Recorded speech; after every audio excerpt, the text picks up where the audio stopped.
When it comes to consuming cannabis, there are four main routes of administration. You can inhale it by smoking or vaping, ingest it by swallowing infused edibles, drinks, or oils, hold it sublingually under your tongue with a tincture or dissolvable tablet, or apply it to your skin topically with a lotion, balm, or transdermal patch. Dosing cannabis can be tricky, as each person's endocannabinoid system responds to cannabis slightly differently. Finding what works for you is going to take some experimenting. I'm Jolene Bettis, sales executive for Bints and former budtender at Urban Leaf. I've worked in cannabis for the last 4 years, educating medical patients and adult use consumers on different products and routes of administration so they have a safe, successful experience with cannabis.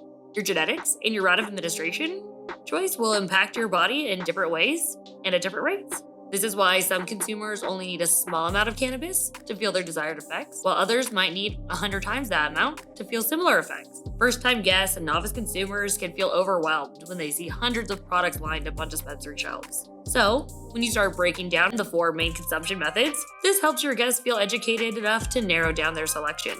Finding the right dose or product will probably take some time and trial due to our different genetic and personal differences. Sometimes people with similar medical conditions might need a completely different recommendation of strain, delivery method, or dosage.